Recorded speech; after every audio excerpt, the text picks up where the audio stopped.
ಎಲ್ಲರಿಗೂ ನಮಸ್ಕಾರ. ಕೊರೋನಾ ಅಬ್ಬಾ, ಹೆಸರು ಕೇಳಿದರೆ ಬೆಚ್ಚಿ ಬೀಳುವಂತಹ ಪರಿಸ್ಥಿತಿ ಇಂದಿನ ಜನರದ್ದು. ಹೌದು, ಕಳೆದ ವರ್ಷದಿಂದ ಕೇಳಿ ಬರುತ್ತಿರುವ ಈ ಹೆಸರಿನಿಂದ ಜನರು ಜೀವಭಯದಿಂದ ಕಾಲ ಕಳೆಯುತ್ತಿದ್ದಾರೆ. ಭೂಮಿಯಲ್ಲಿ ಜೀವಂತ ನರಕವನ್ನೇ ಸೃಷ್ಟಿಸಿದ ಕೋವಿಡ್ ಎಂಬ ಮಹಾಮಾರಿಯ ರುದ್ರ ನರ್ತನದ ಮುಂದೆ ನಾವು ಅಸಹಾಯಕರಾಗಿ ಬಿಟ್ಟಿದ್ದೇವೆ.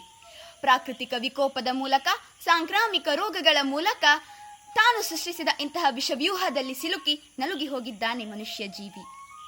ಹೇ ಮಾನವ, ನೀ ಪ್ರಕೃತಿಯ ಕೂಸೆಂದು ಮರೆಯದಿರು, ಹಾಲುಂಡ ಪ್ರಕೃತಿ ತಾಯಿಯ ಆ ಒಡಲ ಬಗೆಯದಿರು ಎಂದಿತು ಕೊರೋನಾ.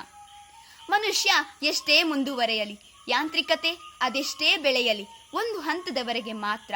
ಅದಕ್ಕಿಂತ ಅತಿಯಾದರೆ ಪ್ರಕೃತಿಯೇ ಅದಕ್ಕೆ ತಕ್ಕ ಪಾಠ ಕಲಿಸುತ್ತದೆ. ಅದಕ್ಕೆ ಹೇಳೋದು ನೋಡಿ, ಪರಿವರ್ತನೆ ಅನ್ನೋದು ಜಗದ ನಿಯಮ.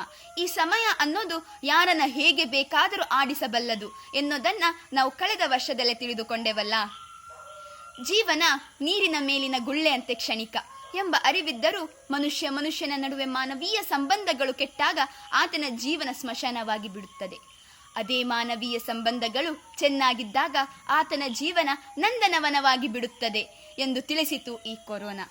ನಾನೇ ಎಲ್ಲ, ನನ್ನಿಂದಲೇ ಎಲ್ಲ ಎಂದು ದುರಹಂಕಾರದಿಂದ ಮೆರೆಯುತ್ತಿದ್ದವರಿಗೆ ಕಣ್ಣಿಗೆ ಕಾಣಿಸದ ಸಣ್ಣ ಅಣುವೊಂದು ನೀನು ಅಲ್ಪ ಎಂದು ತಿಳಿಸಿಕೊಟ್ಟಿತು.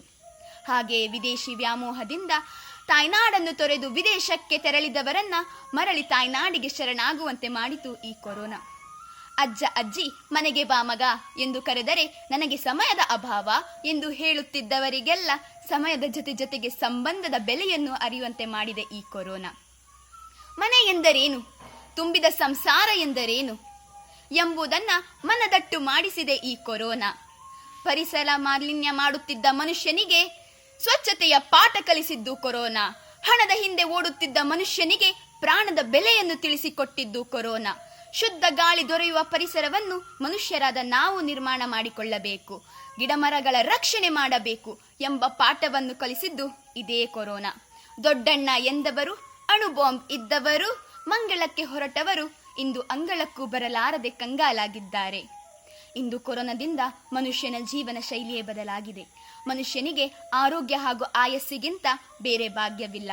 ಆಧುನೀಕರಣದ ನೆಪದಲ್ಲಿ ಪ್ರಕೃತಿಯ ವಿರುದ್ಧ ನಡೆದರೆ ವಿನಾಶ ಕಟ್ಟಿಟ್ಟ ಬುತ್ತಿ ಎಂಬುದು ಮನುಕುಲಕ್ಕೆ ಕೊರೋನಾ ಕಲಿಸಿದ ಅತಿ ದೊಡ್ಡ ಪಾಠ. ಇನ್ನಾದರೂ ಮಾನವ ತನ್ನ ಇತಿಮಿತಿಯನ್ನು ಅರ್ಥ ಮಾಡಿಕೊಂಡು ಕಲಿತ ಪಾಠವನ್ನು ಮರೆಯದೆ ಶಿಸ್ತುಬದ್ಧವಾದ ಜೀವನ ಶೈಲಿಯನ್ನು ಅನುಸರಿಸಲಿ ಎಂದು ಆಶಿಸುತ್ತಾ ನನ್ನ ಈ 2 ಮಾತುಗಳನ್ನು ಮುಗಿಸುತ್ತಿದ್ದೇನೆ. ಜೈ ಹಿಂದ್, ಧನ್ಯವಾದಗಳು.